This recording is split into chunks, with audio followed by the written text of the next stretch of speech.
Bonjour à vous. J'ai le plaisir de vous accueillir dans cette seconde vidéo sur le thème du zodiaque sidéral et de l'astrologie sidérale plus largement. J'avais fait la première interview avec Patrice Bourriche. Je pensais pouvoir enregistrer dans la lancée une deuxième vidéo avec Patrick Anselem tel que je l'avais annoncé. Mais Mercure, dans sa rétrogradation, nous a fait plein de petites surprises, d'annulations, de reports. Donc finalement, aujourd'hui, je fais cette deuxième vidéo avec Jana Bogilova. Et la technique nous a fait une petite surprise parce que après avoir enregistré la vidéo, eh bien, il s'avère que le son s'est bien enregistré, mais que l'image est noire.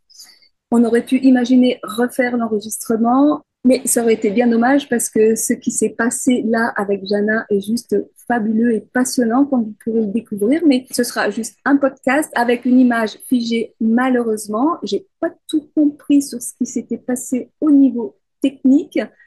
Jana me précisait que effectivement Mercure est repassé direct depuis hier 17 décembre, mais il n'est pas encore sorti de sa boucle de rétrogradation et aujourd'hui, il y a une éclipse de Mars.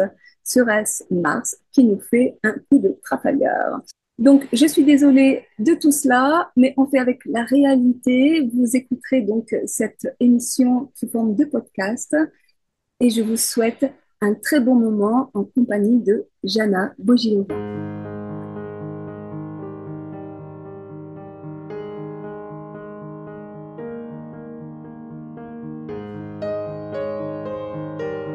Bonjour Jana. Bonjour Marie. Je t'ai découverte il y a à peu près 2, 3 ans de ça, tu nous préciseras après, à travers ta chaîne YouTube qui est consacrée à l'astrologie sidérale. Tu es d'origine bulgare, tu as vécu, je crois, 25 ans en France et puis là, tu es retourné en Bulgarie. Et c'est de Bulgarie que tu fais cette émission aujourd'hui. Donc, je vais te laisser la parole, présenter un petit peu ton parcours. Comment es-tu rentré dans l'astrologie? Et puis, ton cheminement et ce qui t'a fait rencontrer l'astrologie sidérale, en fait. Oui, merci Marie. Merci de m'accueillir sur ta chaîne. Merci aussi à tous les spectateurs qui sont là de s'intéresser à ce sujet. Alors, pour commencer, oui, je crois que j'ai étudié l'astrologie toute ma vie. Je ne pourrais pas te dire quand j'ai commencé vraiment. Peut-être le premier livre que j'ai acheté, c'était aux alentours de mes 20 ans. Et j'ai en effet commencé à étudier avec un professeur qui m'enseignait l'astrologie tropicale, moderne, holistique, jungienne. C'était un professeur qui avait fait ses études avec Lise Green à Londres dans son école. Lise Green est très connue. C'est vraiment dans l'astrologie psychologique et jungienne, elle est vraiment une référence. Et donc, mon professeur, qui s'appelait Raphaël Ibanez, m'a transmis l'amour de l'astrologie moderne. Malheureusement, il est décédé, mon cher professeur, il y a quelques années. Mais avant de décéder, il m'avait dit quelque chose de très intéressant. Il m'avait dit, écoute, tu peux étudier tout ce que tu veux en astrologie, les astéroïdes, tous les aspects possibles et imaginables, toute la complexité de l'astrologie, mais tant que tu n'auras pas saisi vraiment les signes astrologiques et la position des planètes par signe dans le zodiaque, c'est pas la peine de te compliquer la vie, va à l'essentiel, tu as déjà assez à faire comme ça. Et donc j'ai passé 17 ans à essayer de saisir les positions des planètes par signe. 17 ans. J'ai pratiqué, j'ai pratiqué l'astrologie tropicale pendant 17 ans et quand mon prof est parti, j'ai décidé malgré tout de transmettre ce que j'avais appris et j'ai commencé à donner des petits ateliers astrologiques avec les nouvelles lunes, les pleines lunes, etc. Donc, je faisais toujours ces ateliers dans le zodiaque tropical. Jusqu'au beau jour où tout simplement par hasard, sur Facebook, je suis tombée sur une pub, sur une publicité de quelqu'un qui pratiquait cette astrologie sidérale et qui donnait des cours, etc., etc. Donc, j'ai ouvert le logiciel, j'ai mis mes données dans le logiciel, j'ai vu mon horoscope en sidéral pour la première fois. Et là, c'était vraiment la révélation. Mm. La révélation. Juste une seconde, Ada. Donc, cette découverte de mon horoscope dans le système sidéral m'a littéralement renversée. Cela m'a bouleversée. Je crois que pendant 2 mois, j'ai très peu dormi. J'ai- J'étais dans un état d'excitation tel que vraiment je pouvais plus trouver une place. C'était très très grave pour moi, puisqu'en fait l'astrologie prenait une place vraiment très importante dans ma vie. J'avais consacré 17 ans à l'étude de plein d'horoscopes. Je m'étais sans doute identifiée à beaucoup de choses que j'avais vues dans mon thème tropical Mm. qui d'un coup a changé. Mais surtout, je me suis reconnue dedans. Je me suis vraiment reconnue dans ce que j'ai vu. Mm. J'ai aussi, donc d'une part, j'ai reconnu des choses que je ne voyais pas avant dans mon thème tropical. D'autre part, j'ai compris certaines erreurs des choses qui ne collaient pas avec moi, que étaient censées exister dans mon caractère, dans le tropical, le zodiaque tropical. Mm. Donc, il faut bien que les auditeurs comprennent qu'il y a effectivement un changement total de la position des planètes en fonction que l'on utilise le zodiaque tropical ou le zodiaque sidéral. Il y a quasi 25 degrés de différence. Donc, tel qu'on l'a déjà exploré dans la première vidéo, euh, quand on annonce que vous avez votre soleil dans la Vierge, par exemple, eh bien, vous pouvez en fait la voir selon le degré où se trouve votre soleil. Vous pouvez tout à fait la voir dans le signe précédent. Et donc, forcément, ça Oui, change tout à tout. fait. Ça change tout. Oui, Et, pour et, certaines et, personnes, ça change tout, oui. et par contre, les aspects entre les planètes, elles ne changent pas. Donc, Non. ça occasionne donc une révolution dans ta vie. Et donc, je te redonne la parole. Donc, on va expliquer un peu mieux hein, tout ça. On va rentrer plus profondément. Euh, donc, je t'invite à reprendre ton cheminement. Oui, non, mais c'est au niveau de la découverte, voilà, ça s'est fait comme ça.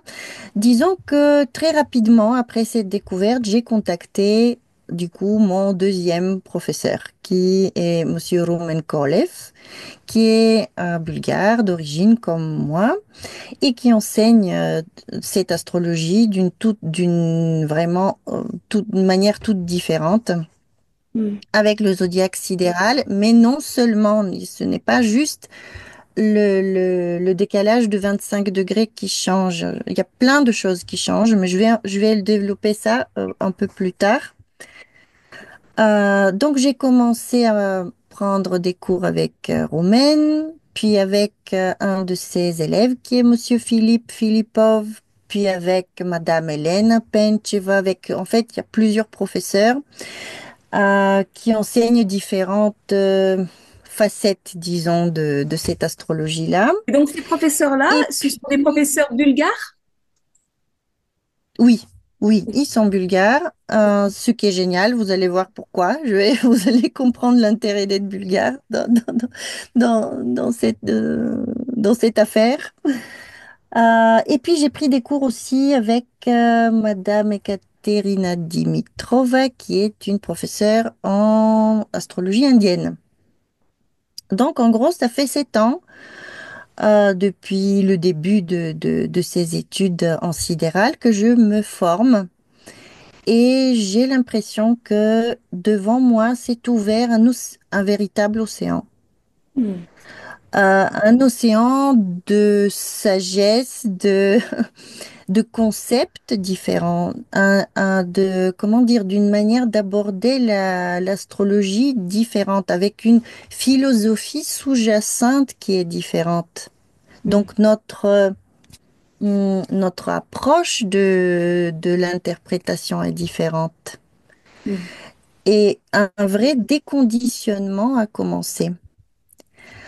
Par rapport à ce que j'avais déjà appris. C'est très difficile. Je pense qu'il y a beaucoup d'astrologues contemporains, modernes, qui ont du mal avec ça et qui se sont fortement identifiés avec ce qu'ils font. Et pour eux, c'est difficile de changer. Je les comprends. Je l'ai vécu. Je compatis de tout cœur. Mais il faut avoir le courage d'ouvrir cette porte et d'apprendre, d'oser apprendre autre chose, puisque ce qui s'ouvre derrière est vraiment incroyablement riche. Mon professeur Oumen Kolev disait que la comparaison entre l'astrologie moderne tropicale et l'astrologie sidérale qui prend en compte toute la tradition mm. millénaire de l'astrologie, c'est comme de comparer une photocopie en noir et blanc avec un hologramme en 3D, vous voyez? Oui, oui, oui. Donc, Mais c'est ouais, mais vraiment- c'est vrai que moi, à l'époque où j'ai découvert cette astrologie sidérale, qui est donc fondée sur le zodiaque sidéral et qui prend en compte les étoiles dans le ciel, contrairement à l'astrologie tropicale, qui elle est basée sur les saisons. Donc ça n'a strictement plus rien à voir et ne prend pas en compte les étoiles ou si elle les prend en compte, bah forcément elles sont décalées de leur véritable position dans le ciel. Mais quand j'ai découvert cela, j'ai eu vraiment l'impression de sortir d'un énorme mensonge.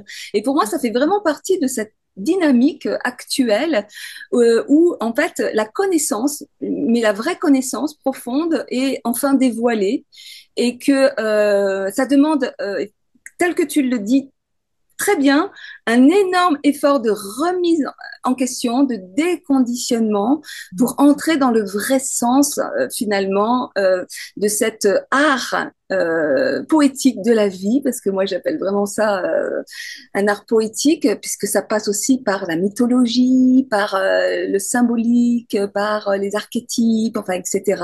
Donc c'est d'une profondeur infinie et, euh, et on sort effectivement de l'approche enfin, qui n'a rien à voir, qui est, je dirais, plutôt, pour moi, l'astrologie tropicale, c'est comme si c'était une approche un peu plus aplatie, un peu plus fermée sur la personnalité, sur l'ego, alors que l'astrologie sidérale nous emmène vraiment dans les profondeurs de l'âme et de l'histoire de la vie humaine, en fait. Hein. Alors, j'aimerais bien, oui, tout cela absolument, absolument vrai. On peut en effet ressentir une colère, une très forte colère même en découvrant qu'il existe autre chose, que cette chose-là nous a été probablement délibérément cachée. C'est de là que provient la colère. Et je remercie de manière indirecte aussi Patrice Bourriche de l'excellent travail qu'il a fait à ce sujet, puisqu'il a eu le courage d'en parler. Il a eu le courage de dire que probablement cette connaissance nous a été cachée pour certaines raisons. Donc tout cela, oui, peut provoquer une indignation, etc. Pour, en même temps, je tiens à dire dès à présent qu'en fait, le zodiaque tropical n'est pas tout à fait faux. Il n'est pas faux. Il est tout simplement mal utilisé, puisque le zodiaque tropical n'est pas juste le fruit d'une erreur qui s'est produite avec Ptolémée, quand Ptolémée a fait l'amalgame entre les mois de l'année saisonnière et les constellations du zodiaque. C'est arrivé au deuxième siècle de notre ère. Moi aussi, je pensais au début que oui, le zodiaque tropical a été le fruit de cette erreur-là. Or, ce n'est pas vrai. ce n'est pas vrai. Le zodiaque tropical existait même du temps de Babylone. Et il avait seulement une autre allure. Il ne commençait pas au 0 degré du bélier, comme on dit aujourd'hui. Pour les Babyloniens, l'équinoxe du printemps se produisait dans le 15e degré du bélier, donc pile au milieu du bélier, du signe du bélier. Et nous avons des artefacts qui sont en lien avec ce zodiaque-là. Donc, il existait. Il existait bien avant l'époque des Sassanides, les Arabes qui ont par la suite amplifié l'erreur de Ptolémée. Euh, Ce zodiaque-là existait bel et bien avant, encore à Babylone. Et il était tout Donc, simplement... juste Babylone, tu peux le resituer dans le temps? Ça correspond à quel En siècle? fait, quand je dis Babylone, il faut savoir que l'astrologie, le berceau de l'astrologie se trouve en Mésopotamie et que ses origines sont vraiment beaucoup plus anciennes que ce qu'on nous expose aujourd'hui du côté des scientifiques, les études qui ont été faites euh, par des historiens, en fait, pas des astrologues, mais des historiens qui nous parlent de l'ancienneté du zodiaque. Or, des recherches plus récentes nous montrent une datation vraiment beaucoup plus ancienne qui remonte à 5500 ans avant le Christ. Hmm. Cela veut dire 7500 ans à partir de maintenant, en arrière dans le temps. Et donc, l'histoire de l'astrologie, hum, est beaucoup plus ancienne ce qu'on pense. Même cette datation que j'annonce là, elle est en lien avec les artefacts et les preuves que nous avons. Mais Hmm. ce n'est pas une datation vraiment du début de l'astrologie. L'astrologie, elle, euh, elle est peut-être encore plus ancienne. Il y a des écoles ésotérique qui parle d'une histoire de l'astrologie, même de l'Hyperborée, de la Lémurie, de l'Atlantide jusqu'à nous. Nous, on parle que de notre époque moderne, un petit Oui, peu avant le déluge, ouais. oui, Parce qu'au départ, c'est une transmission orale. oui, tout à fait. C'était une transmission orale, mais les positions des étoiles étaient notées dans des astrolabes. Hmm. Et en fait, c'est grâce à l'étude de ces cartes du ciel qui sont appelées astrolabes qui étaient gravées sur des tablettes d'argile. Nous avons certaines cartes qui ont été datées. Et justement, cette datation du ciel qui est décrite sur les tablettes en question, cette datation est de 5500 ans avant le Christ. Donc ça, c'est la... Disons que pour cette datation-là, nous avons des preuves, oui. Il y a des preuves, on peut en parler une autre fois, si tu veux, puisque on ne peut pas juste comme ça les Oui, oui, résumer en quelques phrases, mais ce sont des preuves scientifiques, véritablement scientifiques, obtenues avec des méthodes scientifiques. Mais si une telle description de la carte d'une situation dans le ciel qui a été décrite sur les tablettes d'argile était possible autant d'années en arrière dans le temps, cela veut dire que les connaissances qui permettaient de le faire exister bel et bien déjà. Donc probablement elle est encore plus ancienne. hmm. Donc en Mésopotamie, il y a eu ce développement de l'astrologie depuis ces temps très reculés. Et puis, nous avons eu la civilisation des Sumériens qui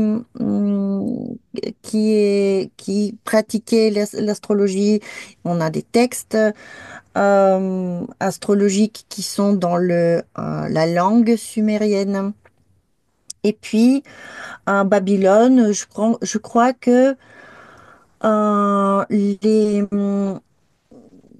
il faut pas que je vous dise des bêtises, mais pour la formation du zodiaque, etc., nous avons des preuves déjà dans les 2000 ans avant le Christ. 2000 ans avant le Christ, je crois que nous avons des artefacts pour le zodiaque. Et puis nous avons le premier horoscope. En fait, le premier artefact, vraiment, l'horoscope disponible, il est bien plus récent. Il est du 5e siècle, je crois, avant le Christ. Donc, dans toutes ces années, à quel moment exactement nous avons les artefacts pour le zodiaque tropical? Je peux pas vous le dire comme ça de mémoire. Il faut que je vérifie. Mais ceci est trouvable dans de nombreuses tablettes d'argile. Et comme ces tablettes d'argile sont des pièces uniques, elles sont éparpillées, c'est assez compliqué de les avoir, de les systématiser. Je peux pas vous dire exactement dans laquelle c'est dit, mais avec un peu de recherche, on peut même faire une petite vidéo comme ça, puisqu'elles sont disponibles. On peut les avoir. Voilà. C'est passionnant tout ça. Euh, est-ce qu'on peut essayer d'exprimer à ta façon pour que nos auditeurs, ceux qui sont un peu plus novices en astrologie, puissent mieux comprendre que le système des constellations et le système des signes sont deux choses différentes. C'est-à-dire qu'en clair, on a trois grands systèmes zodiacales, ce qu'on appelle le zodiaque astronomique, le zodiaque sidéral et le zodiaque tropical.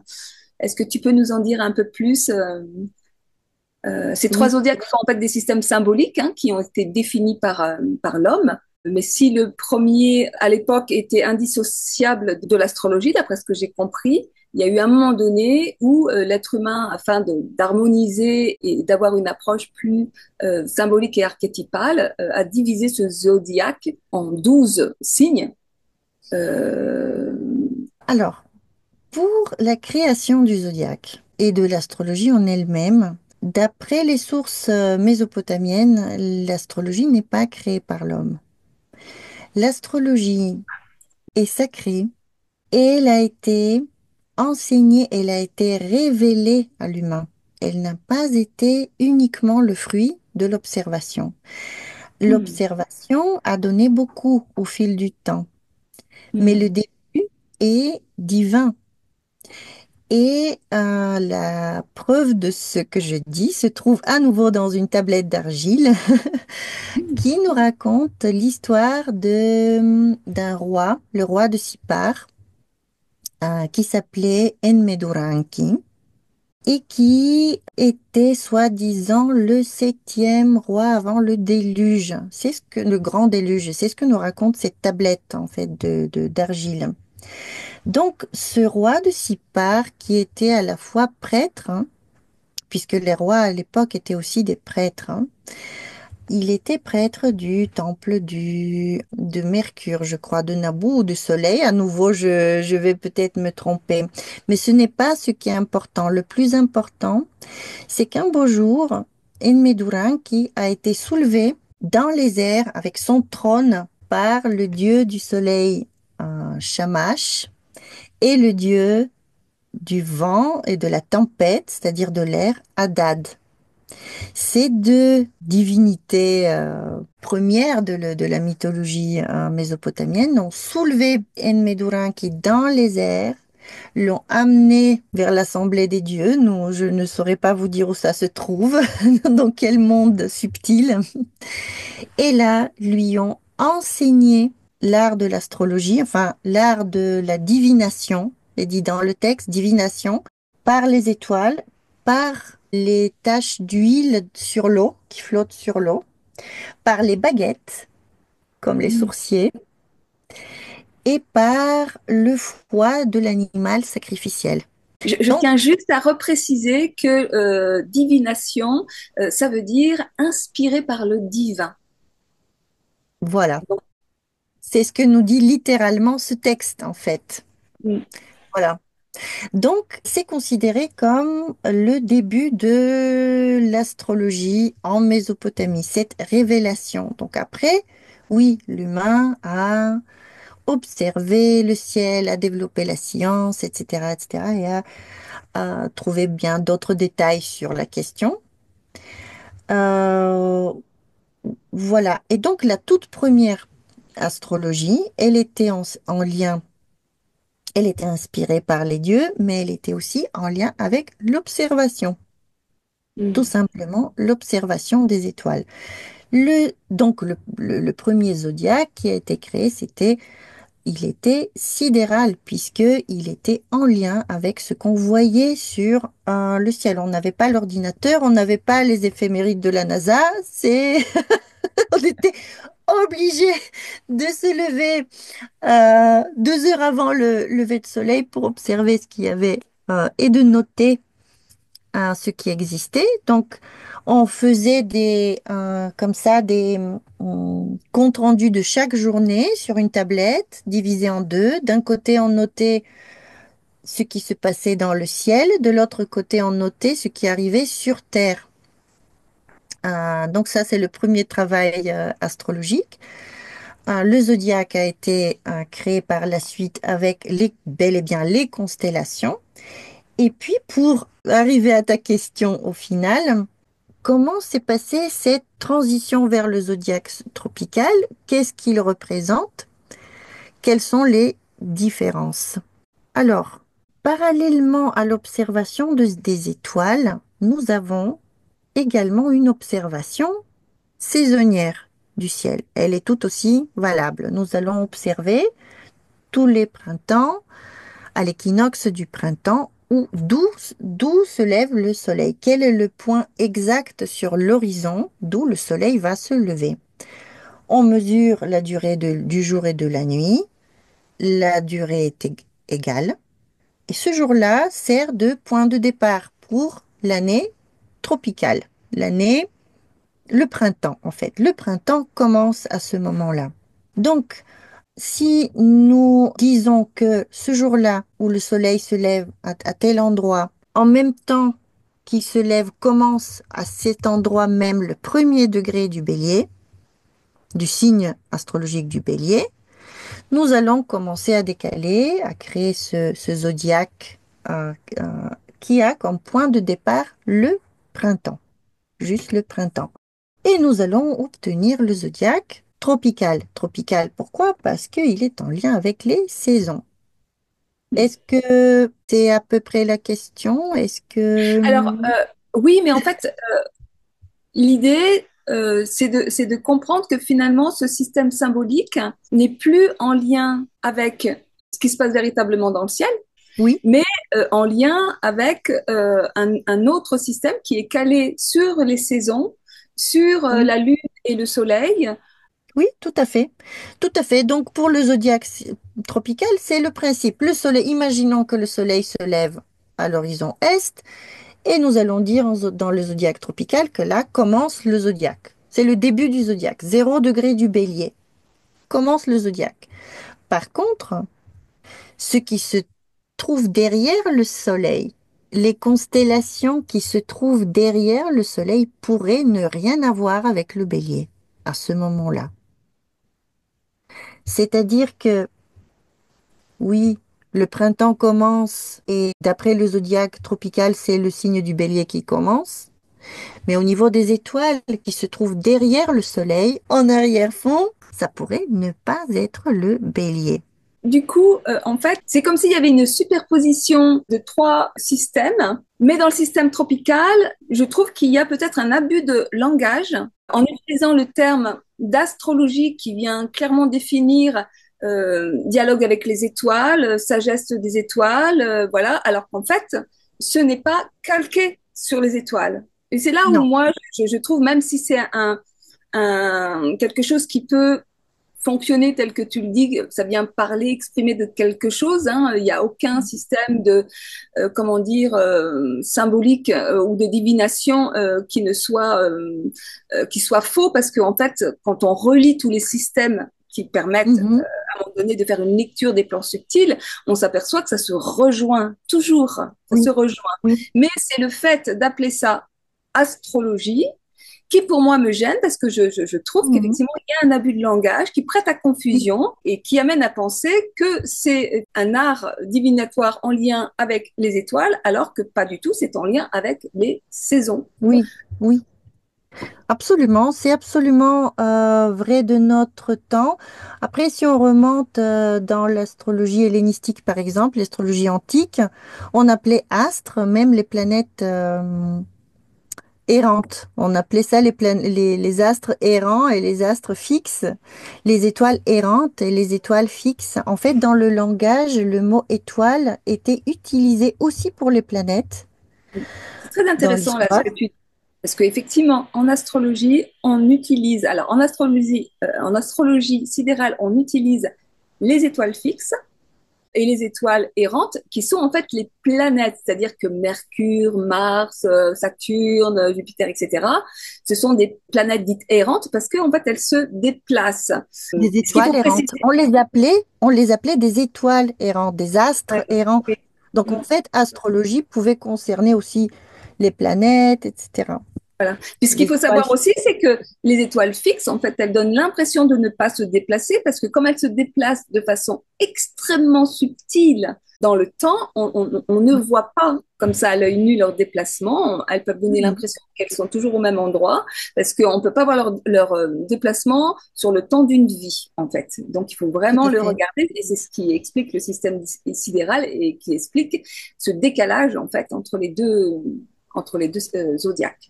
Oui, oui, elles sont considérées comme fixes de manière conditionnelle. Voilà, sous condition qu'il s'agit bien de notre vie humaine par rapport à laquelle elles sont fixes, oui. Puisque en réalité, elles se déplacent évidemment. Mais elles sont suffisamment fixes en fait pour qu'on puisse s'en servir pour, créer un zodiaque, pour travailler avec le zodiaque et pour comprendre en fait ce que l'univers nous dit, puisqu'il nous parle et il nous enseigne de cette façon-là. Donc pour les usages pardon, pédagogiques de l'univers, c'est suffisant. C'est suffisant. Et puis, Voilà. ce qui est intéressant aussi, c'est que finalement de comprendre que l'astrologie fait partie comment dire, des sagesses ancestrales Mm, et qui nous apprend à tricoter la vie finalement entre ce qui se voit et ce qui ne se voit pas, ce qui bouge et ce qui ne bouge pas, enfin qui nous permet d'élaborer la complexité humaine, la complexité de l'univers dans lequel on vit. Et ça, je mm. trouve ça passionnant. Je relevais ce que Patrice Bourriche dit dans son livre, et où il explique que finalement, l'astrologie serait à l'origine de la mythologie et de la religion, en fait. Absolument, absolument. Voilà. Et en fait, c'est assez incroyable d'avoir enfermé cet art poétique de la vie, finalement, cet art ancestral de sagesse, dans quelque chose de très ésotérique. Alors ça s'explique aussi à travers l'histoire, hein, comment à un moment donné l'astrologie, elle a été vraiment un bouc émissaire, parce qu'effectivement, c'est vraiment un outil qui nous permet une forme de reliance, en fait, à une connaissance, à une sagesse, qui, comme tu le disais tout à l'heure, nous a été cachée, c'est-à-dire qu'on n'avait pas accès parce que la connaissance était quand même destinée à être possédée que par certaines personnes de pouvoir et que Oui, le petit peuple n'y avait pas accès. Enfin, tout ça, quand on commence vraiment à rentrer dans toute cette histoire-là, on comprend vraiment le monde dans lequel on est, dans ses aspects les plus, je dirais, difficiles, et aussi toute la beauté qui se cache à travers ce qui est en train d'émerger actuellement, cette connaissance, tous ces secrets qui se révèlent aussi dans leur côté les plus obscurs aussi finalement. Mais ça explique pourquoi il y a si peu de gens aussi qui s'intéressent au sidéral, parce que c'est vraiment quelque chose de nouveau qui se révèle une nouvelle fois. Hein. moi, en parlant des secrets, j'ai quelque chose à montrer. J'ai un livre à vous montrer, très intéressant. Je vais juste l'attraper. Ouais. Alors, c'est un livre de Roumen Kolev, de mon professeur. Mhm.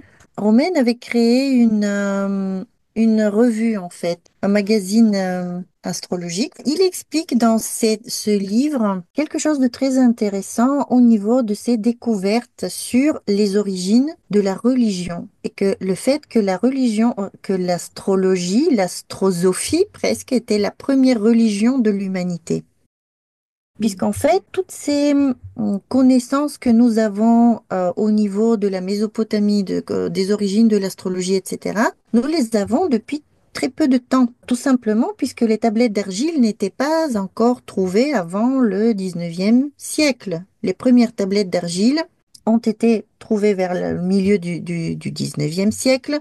On a découvert l'écriture cunéiforme, le temps de la déchiffrer, le temps de comprendre qu'en cuniforme c'était écrit plusieurs langues utilisées, en fait, l'écriture cunéiforme, de déchiffrer ces langues, de faire des traductions, etc., d'avoir les textes, l'épopée de Gilgamesh, etc., etc., et Numa Enlil et tout ça, tous ces recueils-là de la Mésopotamie.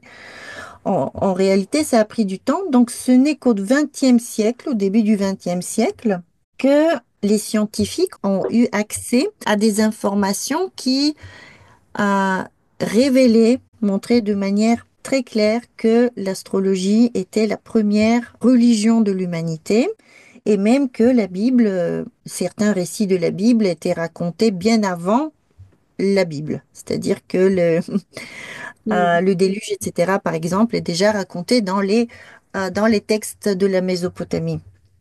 Donc cela a créé un véritable problème au début du XXe siècle, puisque il y avait l'Église, il y avait bien sûr beaucoup de scientifiques, historiens qui ne voulaient pas prendre en compte les nouvelles informations qui arrivaient. Et du coup, il y a eu un courant scientifique et historique qui était celui des pan-babyloniens. Les Pan-Babyloniens, un- c'est un groupe de scientifiques allemands qui ont vraiment développé cette idée de l'origine commune entre l'astrologie et la religion. Sauf que ces Pan-Babyloniens, ils ont eu un adversaire de taille qui était l'Église catholique et notamment l'ordre des Jésuites. Donc, toute la petite histoire avec les Jésuites est décrite ici, dans ce livre, avec un certain Monsieur Kugler, qui a fait beaucoup de mal à la science. Une véritable guerre scientifique a eu lieu au début du XXe siècle. Il est là, Monsieur Kugler. Mhm. Voilà, de l'ordre des Jésuites. Et donc, une véritable machine de guerre a été montée pour démonter tout ce que les Pan-Babyloniens disaient au niveau et de l'histoire, et de la religion, et de l'astrologie. Mm. Et là-dedans, ces gens-là ont été subventionnés à des millions de dollars par la fondation Rothschild plus Ah ouais, tard. intéressant. Tout cela absolument avéré, puisqu'après, il y a eu d'autres scientifiques, Otto Neugebauer, David Pingree, etc., etc. Les personnalités phares, en fait, celles qui étaient chargées de combattre ces idées-là, qui appartenaient à l'ordre des jésuites de l'Église catholique, étaient subventionnées énormément par cet argent-là, de la Fondation Rothschild. Donc, je vous laisse faire vos conclusions. Moi, je dis que les faits. Vous pouvez imaginer la conclusion. Euh, Donc, en effet, non seulement cette idée a été étouffée, mais un argent colossal a été utilisé pour l'étouffer aussi. Ça a été vraiment une véritable guerre. Et le livre, il retrace aussi tous les échanges d'arguments qui ont eu lieu. Et ce qui est très intéressant, c'est qu'à cette époque, les Pan-Babyloniens, ils avançaient des faits historiques ou des enchaînements logiques qui faisaient d'après les découvertes de l'époque en archéologique, etc. Mais ils n'avaient pas la possibilité mathématique, si tu veux, de démontrer que, par exemple, l'astrologie était très ancienne, etc. Il manquait des preuves. Donc, ils ont été vraiment... leurs adversaires ont gagné à cette époque-là. Et Mm. ce que Romain a fait, un peu, Romain Kolev a fait plus tard, c'est il a trouvé des arguments, cette fois-ci, mathématiques pour le prouver. Ah, Donc, il a pris une de ces tablettes d'argile sur lesquelles il y a des étoiles qui sont marquées. Il a calculé à quelle époque dans le temps cette position des étoiles était vraiment possible dans le ciel. Il a créé un logiciel pour cela, etc., etc. Et donc, il a démontré premièrement l'ancienneté de l'astrologie, mais par ce biais, en fait, cela a soulevé plein d'autres questions qui ont réhabilité cette thèse des Pan-Babyloniens. Et moi, je suis vraiment triste de ne pas pouvoir les lire puisqu'ils n'ont jamais été traduits. Leur ah, texte n'existe qu'en allemand et ah, comme par hasard, nous n'avons jamais, enfin, et même en France, comme de nos jours, beaucoup de gens n'ont pas accès aux livres et à la connaissance tout simplement puisque rien n'est traduit. oui. Ah, ces textes, ils sont pareils avec ces chercheurs allemands. Ça Mm. n'existe qu'en allemand. Je crois que maintenant, avec les traductions automatiques à l'intellect artificiel, cela deviendra vraiment beaucoup plus accessible. Oui. On pourra Et peut-être le ce que, lire sans apprendre l'allemand. ce que tu dis, c'est très intéressant parce qu'effectivement, moi, j'entends souvent dire que en astrologie, il y a énormément d'écrits en anglais, très peu en Oui, français. Et donc, du coup, ben, le public français, il est un petit peu, enfin, surtout s'il parle pas anglais, ce qui est mon cas, eh ben, il reste très limité, en fait, hein, dans cette connaissance. Bon, tel que tu le dis, cette difficulté en lien avec la traduction, c'est quelque chose qui est en train d'être résolu par l'intelligence artificielle. plus ou moins parce que par exemple pour un texte qui est un peu historique, là puisqu'on parlait des Pam babyloniens ou Pam babylonistes, je ne sais pas comment le dire en français, Oui. mais disons que là le langage pourrait être facilement traduit par un traducteur automatique. Par contre, les textes qui sont écrits en ancien grec, en latin, en parclavie, ou dans les langues acadiennes, etc., ça, il est sûr que ça c'est l'intellect artificiel, il n'y arrive Oui. pas. Ça, Oui, c'est. d'autant plus que dans les anciens textes, et ça c'est vrai aussi pour la mythologie et tous les textes sacrés, on ne peut pas se limiter à la traduction littéraire parce qu'en fait ce sont des langages codés, ce sont des langages initiatiques, ce sont des langages symboliques en fait, hein. Et Oui, donc il y a vraiment tout ce travail de décryptage oui, dans la métaphore, donc en fait il y a plusieurs lectures possibles d'un texte, mais en absolument. fait, l'idée, c'est d'aller dans la profondeur du texte. Et ça, l'intelligence artificielle, à l'heure Tout à d'aujourd'hui, je pense fait. pas qu'elle en soit capable. Et ça, c'est très important ce que tu dis parce que la plupart des textes astrologiques que nous avons de l'Antiquité, bizarrement, ne sont pas traduits par des astrologues. Ce sont des textes qui sont traduits par des historiens puisque dans les textes astrologiques, il y a beaucoup de détails sur la vie d'une époque à une époque donnée. Donc en fait, les historiens se sont intéressés à ces textes pour leurs propres besoins, sauf qu'ils Ouais, ne comprenaient pas tout, ouais, puisque il faut avoir la pensée astrologique pour comprendre. Et quand vous avez, par exemple, un mot qui a, en ancien grec, par exemple, qui a plusieurs significations possibles, ils feront choisir une. Il faut choisir tellement puisque il y a toute une compréhension derrière qui va pencher vers ce choix et qui va expliquer la logique astrologique et non pas juste littéraire. ouais. Et le grand problème, c'est que les scientifiques d'un côté, les historiens d'un côté et les astrologues de l'autre côté ne communiquent pas, Communique pas, comme c'est le échangent cas pas. Ben, comme c'est le cas dans plein de domaines en fait. Hein. C'est hyper oui, important en fait d'avoir une approche transversale et de pouvoir créer du lien entre les différentes disciplines parce que l'être humain, tout comme l'univers, ce n'est pas des tranches, ce n'est pas des petits morceaux, mais c'est un ensemble, c'est une constellation oui, de choses en fait qui sont en interaction les unes avec les autres. Et moi, je dis toujours, hein, nous sommes riches ensemble parce que chacun, avec à partir de sa propre porte, de sa propre façon de voir la vie, offre une vérité. oui. Hein. Sous condition de chercher strictement la vérité quand même. Voilà, on Ouais. cherche la Oui, bien sûr. vérité. Ah, oui. Oui, Et là, il s'agit de science, véritablement de science. Et même l'astrologie, beaucoup été discréditée. Elle n'est plus parmi les sciences officielles depuis plusieurs siècles, mais ça se comprend aussi puisque l'astrologie, en fait, elle est morte en Occident à peu près au 6e, 7e siècle. oui. Elle a été interdite en Europe, les textes n'existaient plus, etc. Rien n'était traduit de l'ancien grec. Et puis, quand les traductions sont arrivées pour une soi-disant Renaissance, plus tard, pendant la Renaissance, les textes qui étaient traduits étaient déjà dans le zodiaque tropical. Mm. Et en plus, c'était des textes qui étaient non seulement du tropical, mais c'était pas de très bonne qualité. Voilà. Beaucoup de concepts avaient disparu.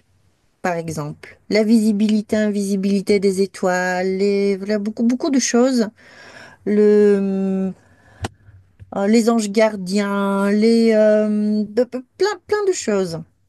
Donc, en fait, quand l'astrologie est revenue en Europe et a été repratiquée même par des grosses pointures de la science, Kepler, Newton, etc., etc., même là, on n'observait apparemment plus le ciel. Même là, on ne comprenait pas qu'en fait, il y avait un décalage entre ce qui était considéré comme les positions des planètes par signe et la réalité du ciel. En fait, l'astrologie s'est discréditée elle-même par la suite, puisque ça ne correspondait plus. On disait aux astrologues, oui, mais vous dites que Vénus est par exemple dans les poissons, mais en réalité, elle est dans je sais pas, dans le Verseau, Un verso, oui. déjà à l'époque. Donc, l'astrologie s'est discréditée et aussi les prévisions étaient très mauvaises. On assistait vraiment à il y avait des dégâts qui étaient faits. Donc, elle a été quelque part, si on l'a re-interdite après, avec Louis XIV, et etc., par la suite, c'est que ben, il y avait beaucoup de charlatanisme, c'était erroné. C'était erroné. Alors du coup, je me permets de faire référence aux échanges qu'on a eus en dehors de cette émission et où tu disais l'approche tropicale peut avoir son intérêt dans certaines situations, Oui, mais par contre, au niveau des prédictions, pour toi, c'est évident que c'est le sidéral qui doit être utilisé. Est-ce que j'ai bien compris? oui. Alors, oui, le zodiaque tropical, je l'ai vu marcher à merveille, en fait. Je l'ai vu très, très bien fonctionner dans l'astrologie médicale, dans l'astrologie horaire. Et j'ai vu, alors grâce à aux conférences européennes astrologiques auxquelles j'assiste depuis quelques années, je vais vous en parler tout à l'heure. Oui, justement, je voulais y revenir aussi. Oui, j'ai eu accès vraiment à beaucoup d'exposés qui étaient faits par des astrologues de différentes traditions, mais qui ont eu l'intelligence de travailler ensemble et qui représentaient autant la tradition anthropicale qu'en sidérale. Ils travaillent ensemble, ça existe. Ils ne se battent pas, ils ne se dénigrent pas les uns les autres, mais ils sont en train de chercher justement dans quel cas l'un ou l'autre zodiaque est meilleur. Et moi, j'avoue que j'ai vu des choses très impressionnantes avec du tropical, des prévisions, surtout en astrologie horaire, élective, ça peut arriver. euh, en astrologie médicale aussi. J'en ai vu aussi d'autres qui utilisaient le zodiaque sidéral pour les mêmes propos. Ça marchait aussi. Donc, ce qu'il faut faire, c'est que ces gens se rencontrent, qui prennent le même cas, le même cas de figure, le même horoscope, qui travaillent avec les deux systèmes selon les mêmes règles, disons, de base, pour voir lequel des deux systèmes donne des meilleurs résultats et les utiliser selon leur force, en fait. Ils ont leur force. Ça, c'est première chose. La deuxième chose, c'est que il y a une idée selon laquelle chaque zodiaque va décrire une couche de l'être humain différente sur le plan matériel, astral, c'est-à-dire émotionnel, mental ou causal.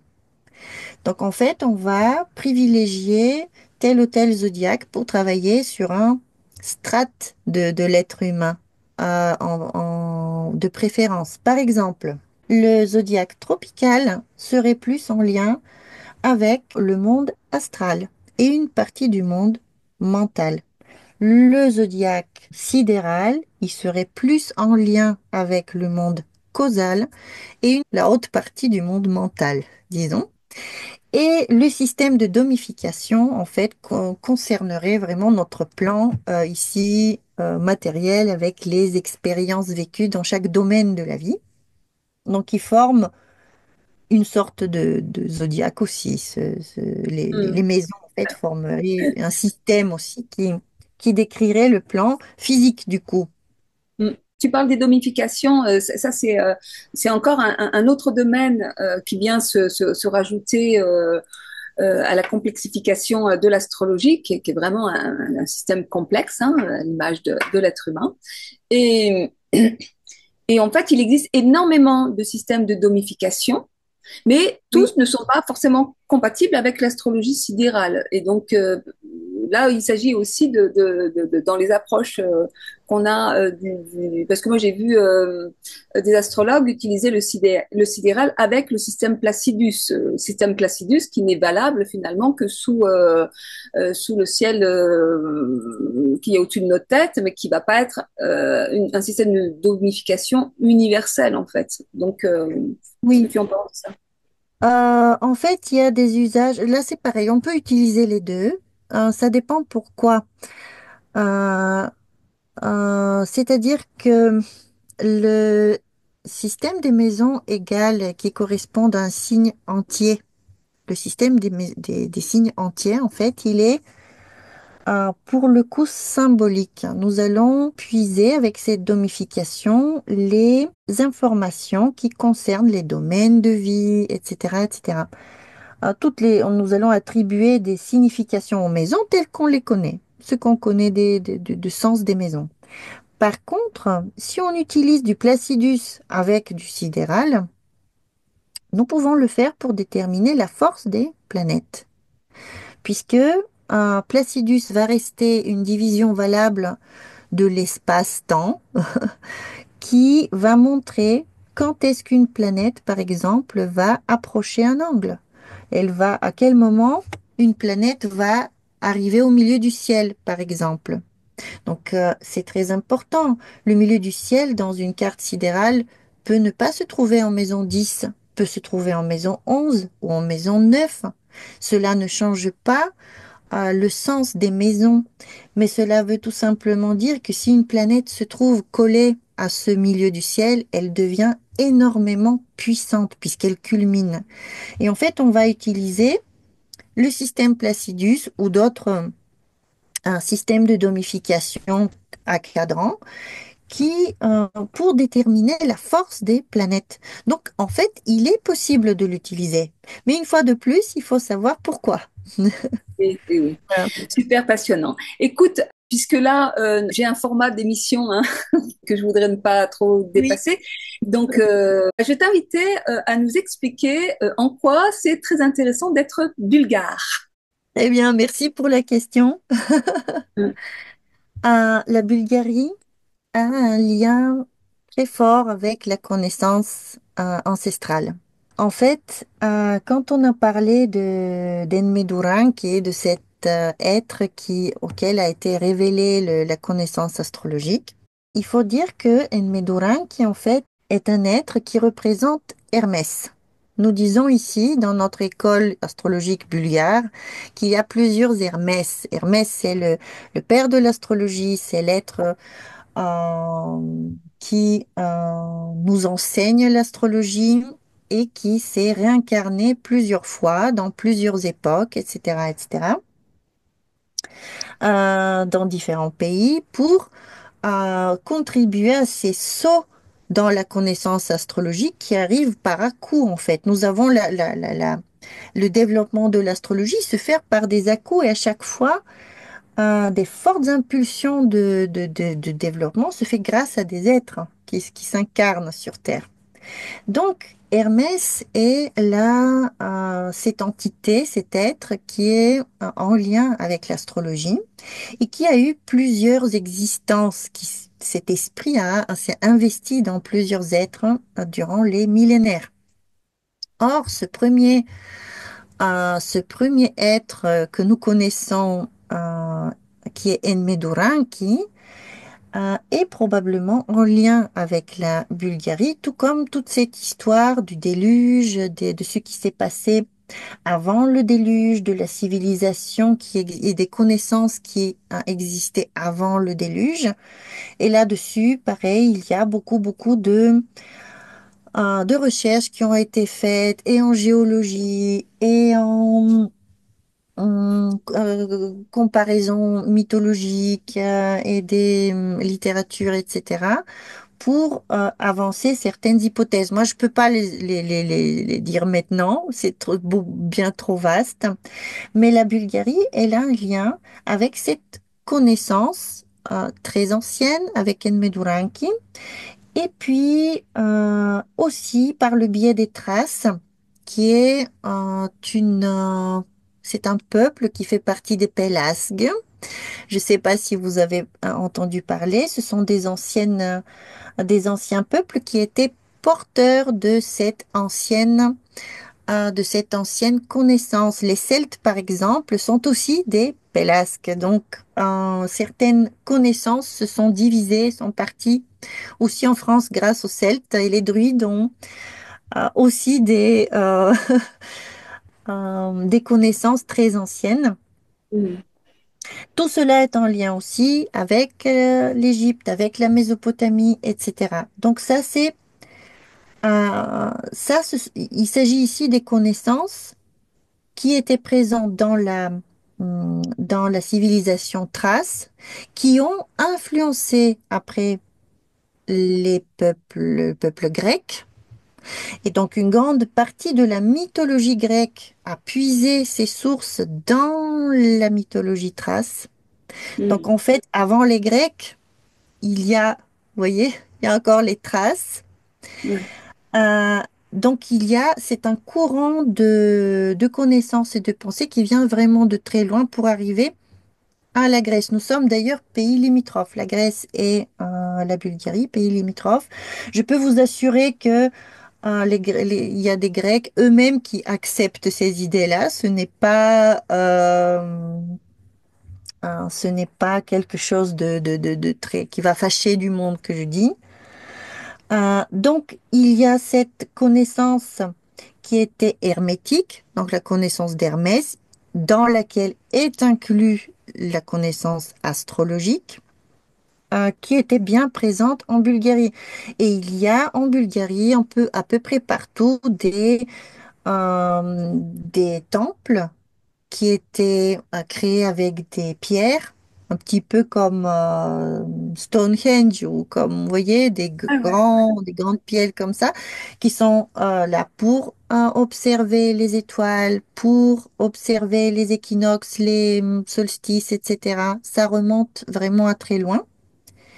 Et pour ne pas m'étaler trop là-dessus, je vais faire un saut dans le temps et je vais dire que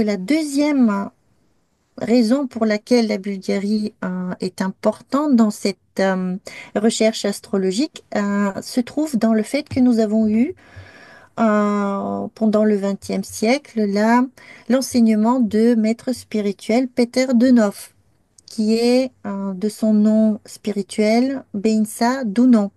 C'est le maître spirituel de Omram Mikhaël Ivanov, qui a par la suite enseigné en France, qui a écrit en français, que les Français connaissent mieux. Mm. Et donc, c'est Peter Donov qui a réintroduit l'astrologie en Bulgarie, une Mm. renaissance de l'astrologie. Mais dans cette astrologie, il y avait quelques clés qui suggéraient que l'astrologie devrait être sphérique et non pas plate. De là, ces idées se sont développées. Et ici, en Bulgarie, a vu le jour le premier horoscope sphérique. Donc, nous travaillons en 3D ici. Super. Nous travaillons en 3D. Et puis, Philippe Philippov, qui est un de mes profs, a commencé il y a quelques années, 5 6 ans, l'organisation des conférences européennes astrologiques en ligne qui justement regroupe plusieurs traditions pour qu'on travaille ensemble. Et ce travail-là a abouti à la création de l'Université européenne astrologique. Elle a été créée cette année. Dans cette université, échange des professeurs de 6 pays différents. L'astrologie, toutes les traditions sont comprises, autant avec celles qui utilisent le zodiaque tropical, celles qui utilisent le zodiaque sidéral. Nous avons des professeurs de l'Iran qui sont spécialisés en astrologie perse, tropicale du coup. Nous Mm. en avons ceux de la Grèce qui sont spécialistes dans l'Égypte, etc. Et l'Europe, bien sûr, avec l'Allemagne. Pour l'astrologie, avec la cartographie et la localisation. C'est beaucoup, beaucoup d'informations, je crois, pour les gens qui nous regardent. C'est juste pour résumer, la Bulgarie est un vivier astrologique. Beaucoup de traductions sont faites. Romain Kolev, il traduit du cunéiforme, il traduit du pahlavi, il traduit du latin, il traduit de l'ancien grec. Donc nous Mm. avons des textes d'Hermès, par exemple, en bulgare, qui sont pas traduits dans d'autres langues. Et c'est Mm. un véritable vivier. Voilà. Oui, oui. Merci, merci, merci, Jana, vraiment pour toutes ces informations, pour toutes ces connaissances, dans laquelle nous reviendrons très certainement dans de prochaines émissions, parce que c'est un puissant fond, Oui, euh, et notamment donc, pour parler de cette université. Et puis j'ai envie de dire que de toute façon, là, on va créer un partenariat toutes les deux, donc on va régulièrement faire des vidéos ensemble. On vous en dira plus au début de l'année prochaine. Là, pour l'instant, on arrive à la fin de l'émission. Moi, j'ai envie que tu parles, que tu dises quelques mots sur la formation que tu vas démarrer justement au début de l'année oui, prochaine. Donc, je te oui. laisse la parole. Merci. Je commence, oui, une formation sur 5 mois qui va démarrer le 2 février. Donc, je vous invite à vous inscrire. C'est une formation qui va être consacrée uniquement aux bases astrologiques. On ne va pas aborder les prévisions puisque ça va être trop pour 5 mois. Alors, Mais je précise quand même qu'il s'agit d'astrologie sidérale. donc sidéral, mais attention, tout ce qu'on va dire sera applicable également en tropical. Et les collègues qui travaillent en tropical sont vraiment bienvenus. Je les invite avec beaucoup de bienveillance. Je pense que même les personnes qui ont déjà des connaissances astrologiques vont beaucoup apprendre, puisque cette astrologie-là, sidérale et antique, ancienne que j'enseigne, elle comporte plein de concepts qui n'existent plus de nos jours. Donc, nous allons observer aussi le ciel, nous allons apprendre à observer le ciel, à tirer des informations pour l'interprétation. Nous allons parler des planètes visibles, invisibles, des cycles héliaques, des anges gardiens qui peuvent être calculés, figurez-vous, dans l'horoscope. Euh, Plein de choses vraiment différentes de ce qui se pratique Alors, donc, on va aussi aller à la rencontre des étoiles fixes. bien sûr par le biais de l'observation. Et puis nous allons travailler avec toute la sphère céleste, pas Mm, juste 12 constellations. Nous utilisons toutes les constellations avec des logiciels en 3D. Donc mm. voilà, vous pouvez me contacter directement par mail et malheureusement, je n'ai pas encore de site internet, mais voilà, ça peut se faire par un Et bon, de toute mail. façon, toutes les coordonnées de Jana seront dans le descriptif de cette vidéo. Moi, j'ai une question parce que ça m'intéresse beaucoup. Tu dis que là, tu vas donc transmettre les bases, ce qui implique que derrière cette première formation de 5 mois, il va y avoir une continuité d'autres formations. Oui, oui, c'est-à-dire que comme